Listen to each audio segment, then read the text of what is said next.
వి gold trusted gold buyers తాకట్టులో ఉన్న బంగారాన్ని విడిపించి ఈ రోజు ఉన్న మార్కెట్ ధరకే కొనబడును. మరిన్ని వివరాలకు సంప్రదించండి 77107720.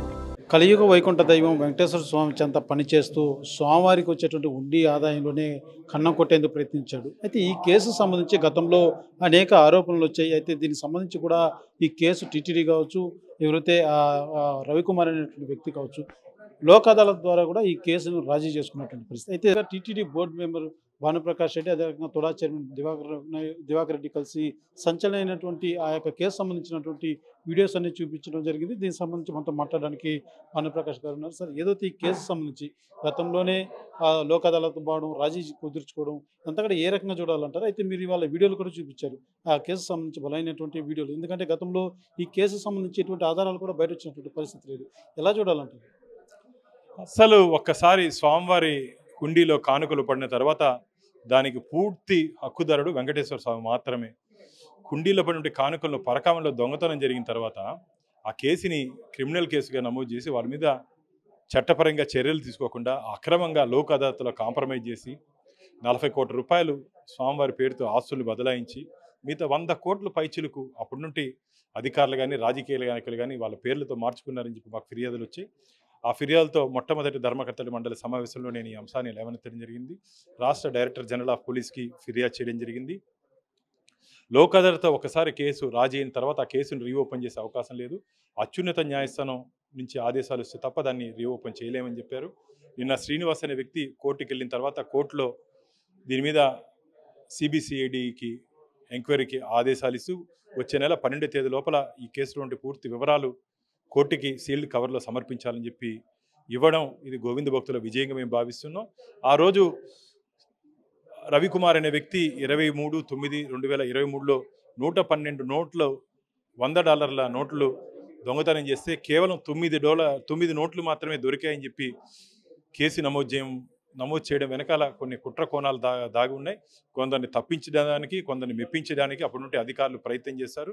కాబట్టి ఇది మంచిది కాదు. స్వామివారి కోసం పనిచేయాలి తప్ప మనం స్వామివారి సొత్తుని కాజేసిన వాళ్ళని కాపాడేదానికి ఉండకూడదు.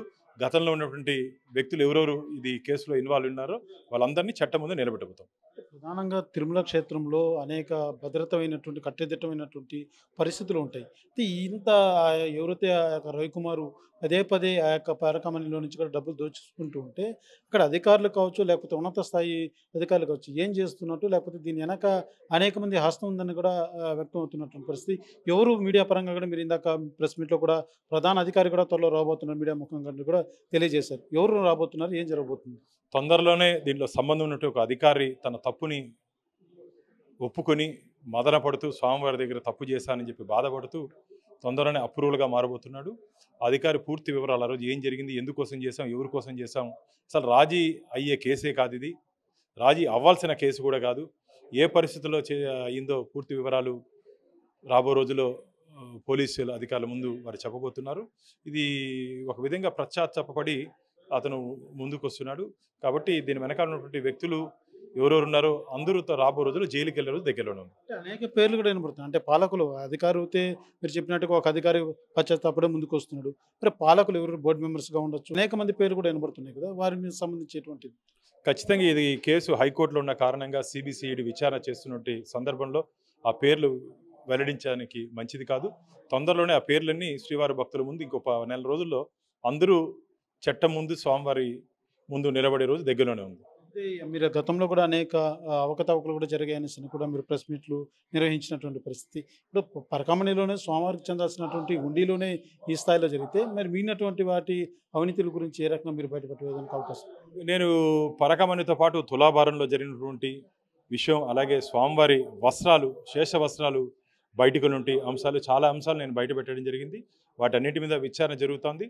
తొందరలోనే ఎవరెవరు ఉన్నారో దీంట్లో ఎవరెవరు ఇన్వాల్వ్ అయినారో అందరినీ జైలుకి పంపించడం దగ్గరలోనే ఉంది. ఏదైతే పరకామణిలో జరిగినటువంటి రవికుమార్ చేసినటువంటి అవినీతి పట్ల ఒకసారికి ఈ కేసు 2023లోనే లోక్ అదాలత్ ద్వారా కూడా రాజీ కుదుర్చుకున్నటువంటి పరిస్థితి. ఖచ్చితంగా అది రాజీ చేసుకునేటువంటి కేసు కాదు. అయితే ఎలా చేశారన్న ఒక అనుమానం కూడా వ్యక్తమవుతున్నటువంటి పరిస్థితి. అయితే పిటిషన్ ఎవరైతే శ్రీనివాసులు అనేటువంటి వ్యక్తి హైకోర్టులో పిటిషన్ వేయడం, ఈ కేసు సంబంధించి మళ్ళా దీన్ని ఏదైతే ఎంక్వైరీ చేయాలనేసి కూడా కోర్టు ఆదేశించడం కూడా జరిగింది. అయితే ఇవాళ ప్రెస్ మీట్ నిర్వహించినటువంటి బోర్డు సభ్యులు ఆ యొక్క ఎవరైతే రవికుమార్ ఏ రకంగా దోచుకున్నాడన్నటువంటి ఆ వీడియో ఫుటేజ్ కూడా చూపించినటువంటి పరిస్థితి. ఖచ్చితంగా ఈ యొక్క రానున్న రోజుల్లో ఎవరైతే ఈ కేసు సంబంధించి ఎవరెవరైతే ఇన్వాల్వ్ అయి ఉన్నారో వాళ్ళంతా కూడా చట్టపరంగా కేసులు ఎదుర్కోవాల్సి ఉంటుంది. ఖచ్చితంగా వాళ్ళ అవినీతిని కూడా బయటపెడతామంటూ కూడా వాణి ప్రకాష్ రెడ్డి తెలియజేస్తున్నటువంటి పరిస్థితి. కెమెరా పర్సన్ కోటితో సురేష్, RTV, తిరుపతి. తెలుగులో న్యూస్ కి ఫాస్టెస్ట్ యాప్ ఇప్పుడు టోటల్లీ న్యూ అవతార్లో జస్ట్ 5 seconds లో కంప్లీట్ న్యూస్. సోషల్ మీడియాలో ట్రెండ్స్ కి one stop solution. Live TV app voice search option తో ఇప్పుడే డౌన్లోడ్ చేయండి లేదా అప్డేట్ అయిపోండి. యాప్ లింక్ డిస్క్రిప్షన్ లో ఉంది.